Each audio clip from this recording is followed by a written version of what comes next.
development, gender equality and cultural exchange, adding that Nigeria is committed to its relationship with Sweden and is optimistic about the positive outcomes of the engagements for both countries.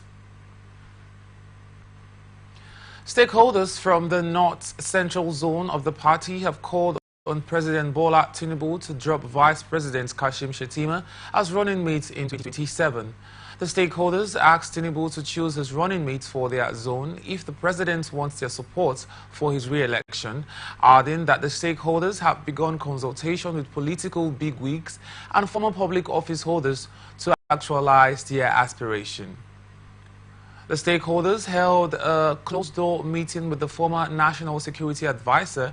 General Aliyu Gusau, retired, the owner of Abaji, His Royal Highness, than to be led at all the times. The move comes 2 days after hundreds of stakeholders and party leaders from the region announced at a press conference that they had agreed to work together to produce the next president after 65 years of marginalization. Federal government is vetting potential candidates to fill diplomatic roles in its 109 missions, 76 embassies, 22 high commissions, and 11 global consulates. Former Minister of Aviation under the Obasanjo administration, Mr. Femi Fani-Kayode, and a former Deputy Governor of Lagos State, Femi Pedro, are among the nominees, and the vetting is not conducted centrally as nominees are being asked to report to the DSS offices nearest to them. Presidency officials said several candidates had been contacted to provide personal education and work history, and when they have been cleared by security checks, the list will be released. The Minister of Foreign Affairs, Yusuf Toga, also attributed the delay to financial constraints and argued that appointing ambassadors without the financial resources to support their travel and the effective running of missions abroad was pointless. Senior presidency and foreign service officers say although the complete list of nominees is highly classified, some prominent and controversial figures are being screened, and they also did not confirm or deny the report. Ex-militant leaders in the Niger Delta are at loggerheads over the multi-million naira pipeline protection contract. The crisis, according to insiders, stems from a contract awarded to a company in which the Olu of Warri, Ogiame Atuwase III, has an interest, and the renewal of a $144 million contract for Tantita Security Services, owned by ex-militant leader government Okwemo Polo, popularly known as Tompolo. There are also uncertainties over future renewal and distribution of the contract following the change of guard in the Nigerian National Petroleum Company Limited, and the development comes after President Bola Tinubu sacked the former Group Chief Executive Officer of the company, Mele Kyari, and appointed a new team.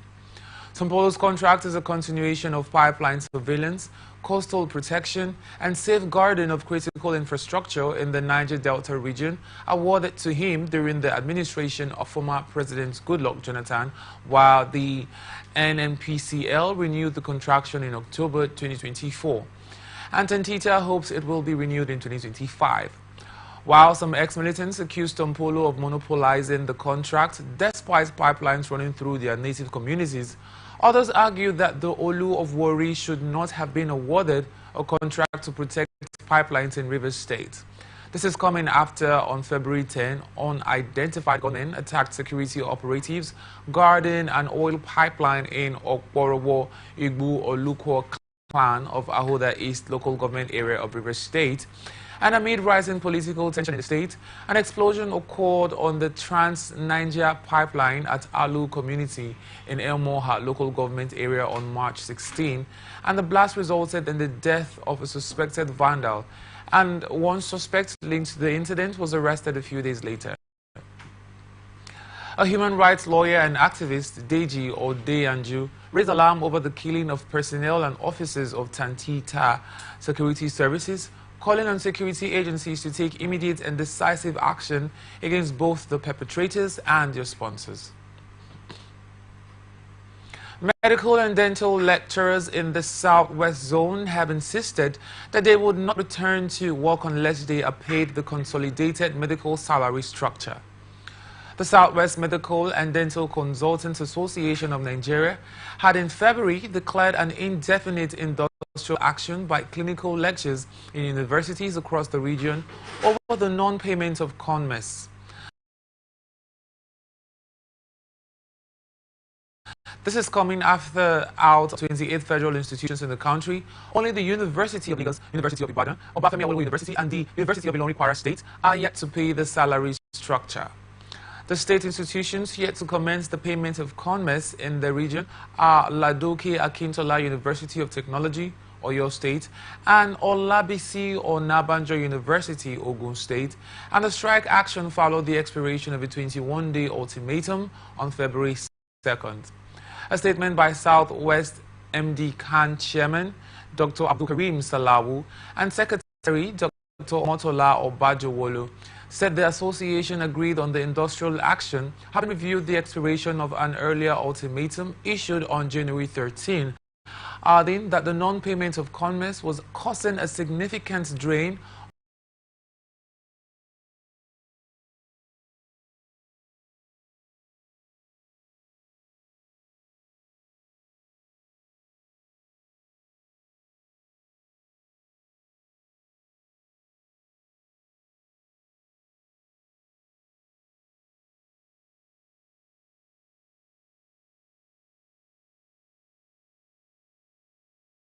African Growth and Opportunity Act exemptions would feel the brunt of the new tariff, with rising costs of uncertain buyer commitments likely to make market access even more difficult, adding that the development strengthens Nigeria's resolve to boost its non-oil exports by strengthening quality assurance, control and trace financial landscape while improving domestic payment systems. The project, which is currently at the concept review stage, will focus on strengthening the CBN's institutional capacity, enhance supervisory capabilities through advanced technological solutions, and modernizing domestic payment systems to ensure safety and reliability in the remittance flows. Socio-Economic Rights and Accountability Project has urged President Bola Tinubu to reject the recently approved $1.8 billion loan from the World Bank. The group urged President Tinubu to direct the Attorney General, Lateef Fagbemi, and anti-corruption agencies to investigate allegations that over 233 billion naira of public funds are missing, diverted, or unaccounted for by various government agencies, including the Nigerian Bulk Electricity Trading PLC. A statement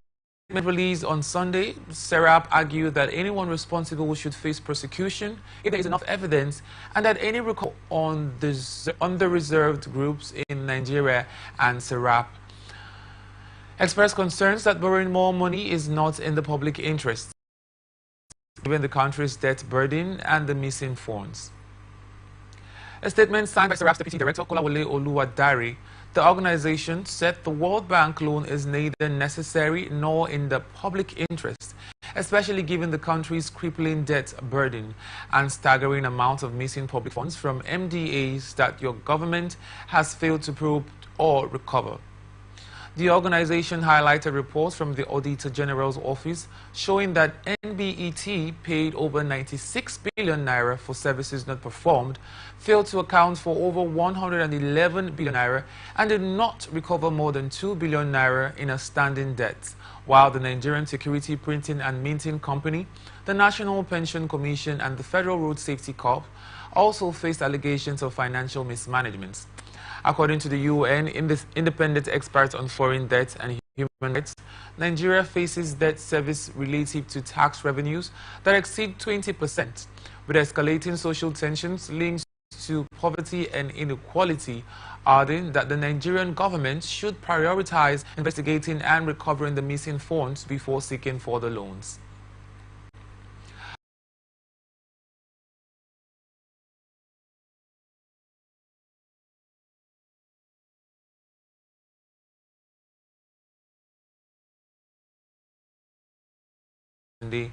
reiterating the bank's stance on maintaining market integrity and operational transparency, adding that it is in line with its commitment to ensuring adequate liquidity and supporting orderly market functioning through sales to authorized dealers, as well as with the bank's broader objective of fostering a stable, transparent and efficient foreign exchange market. The CBN said the intervention was in line with its broader objective of fostering a stable, transparent and efficient foreign exchange market, adding that it remained focused on sustaining liquidity levels to support smooth market operations amid ongoing global economic adjustments, global and domestic market conditions, and expressed confidence in the resilience of Nigeria's foreign exchange framework designed to adjust appropriately to changing economic fundamentals. As part of efforts to enhance safety and streamline the identification of petroleum product transportation, the federal government has issued a directive mandating truck owners to paint their vehicles in distinct colors corresponding to the possible to determine or increase payments, adding that despite multiple official requests, NAMA has refused to act on pension increases, which have reaffirmed the agency's obligation to implement pension increases in line with constitutional provisions. The claim that Section 15, Paragraph 4 of the Pension Reform Act 2014 requires that the accrued pension rights and entitlements of the public service of the Federation shall be reviewed by the federal government of Nigeria from time to time in line with the provisions of Section 173 of the Constitution as amended. It also said all increases due to the affected employees, ex-employees, arising from the review shall be remitted directly into the beneficiary's retirement savings account as required by Section 15, Paragraphs 4, and the increase shall form part of the balance of the employee's RSA that shall be assessed on retirement. Now to our international tidbits. Israel's army has now admitted its soldiers made mistakes in the death of 15 emergency workers in southern Gaza on March 23. United Nations UN car and a fire truck from Gaza Civil Defense came under fire near Rafah. Israel had originally claimed troops opened fire because the convoy approached suspiciously in darkness without headlights or flashing lights, and also claimed that the movement of the vehicles had not been previously coordinated or agreed with the army. However, mobile phone footage, which is believed to be filmed by one of the paramedics who was killed, showed the vehicles had their lights on as they traveled to help wounded people. The footage is over 5 minutes, and the paramedic, named Rafat Radwan, could be heard saying his last prayers before the voices of Israeli soldiers are heard approaching the vehicles. While the soldiers buried the bodies of 15 dead workers in sand, while the vehicles were moved and buried the next day to clear the road. Iranian Foreign Minister Ali Khamenei that he hoped there would be a negotiation between their countries aimed at preventing Tehran from acquiring nuclear weapons. Tehran, which insists it is not seeking a nuclear weapon, has however said it is open to indirect diplomacy, adding Iran wanted to negotiate on an equal footing with the U.S. and described it as a party that constantly threatens to resort to force in violation of the UN Charter and that expresses contradictory positions from its various officials. Tens of thousands of protesters flooded the streets of major U.S. cities on Saturday to oppose the divisive policies of President Donald Trump in the largest demonstration since his return to the White House. Opponents of the Republican president's policies, from government staffing courts to trade tariffs and eroding civil liberties, rallied in Washington, New York, Houston, Florida, Colorado, and Los Angeles, among other locations. In Washington, thousands of demonstrators, many traveling from across the United States, gathered on the National Mall where dozens of speakers rallied opposition to Trump. In Los Angeles, a woman dressed as a character from dystopian novel The Handmaid's Tale waved a large flag with the message, "Get out of my uterus," a reference, my uterus, I beg your pardon, a reference to Trump's anti-abortion policies. In Denver, Colorado, one man in a large crowd of protesters held up a placard reading "No King for USA," and the rallies even extended to some European capitals where demonstrators voiced opposition to Trump and his aggressive trade policies. U.S. Customs agents has begun collecting President Donald Trump's unilateral 10% tariff on all imports from many countries, but higher levies on goods from 57 larger trading partners due to start next week. This is coming after the initial 10% baseline tariff took effect at U.S. seaports, airports and customs warehouses, ushering in Trump's full rejection of the post-World War II system of mutually agreed tariff rates. A trade lawyer at Hogan Lovells and former White House trader advisor during Trump's first term, Kelly Anshaw, said this is the single biggest trade action of our lifetime. Among the countries first hit with the 10% tariff are Australia,